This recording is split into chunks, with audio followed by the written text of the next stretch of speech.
नमस्कार मित्रांनो, तर तुम्हाला माहिती आहे जम्पिंग केबल घेतली होती आपण, तर तिचा आज उपयोग होणार आहे. तर बघू शकता ही आवरा गाडीची बॅटरी उतरली आहे.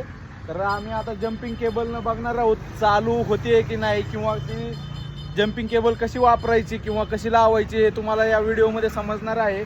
तर मित्रांनो, गाडी असेल तर नक्की हा व्हिडिओ बघा, कारण कधी कामाला येईन सांगता येणार नाही. चला आता आपल्या व्हिडिओला सुरुवात करूया आणि बॅटरी चालू करूया, गाडी चालू करूया. मित्रांनो, हे बघू शकता तुम्ही, काही वायर प्लस मायनस करू द्या, नाही करू द्या, काही वायरला काही वायर जोडायची, लाल वायरला लाल वायर जोडायची. आता मी चालू करणार गाडी, चालू केली माणसाने आमच्या हातामध्ये. तर बघू प्लस मायनस जोडायची.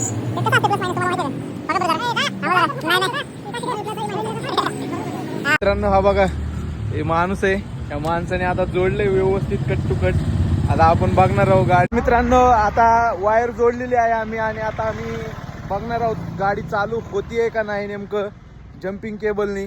तर आता मी गाडीत बसतो या आवरामध्ये, ज्याची बॅटरी डाऊन झालेली आहे, आणि बघू शकता आपण करू चालू. आता मित्रांनो, आता गाडीत बसलोय मी, आता स्टार्टर मारून बघूया जरा.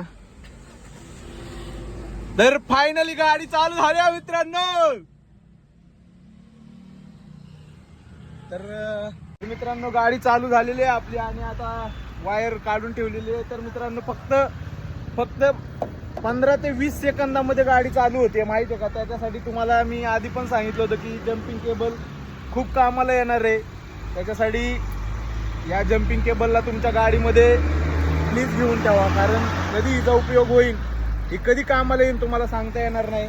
तर आज आमचं पण असंच झालं होतं. तर आमची गाडी चालू झालेली, फक्त एक 15 ते 20 सेकंद फक्त वायर जोडायची आणि स्टार्टर द्यायचं, गाडी ऑटोमॅटिक चालू होती. मित्रांनो, बॅटरी खोलायची गरज नाही, कुठं जायची गरज नाही, कुणाला पैसे द्यायची गरज नाही, फक्त एक गाडी बघायची, संपलं. त्याच्या बॅटरी फक्त 1 ते 2 सेकंद 10 सेकंदात गाडी चालू होती.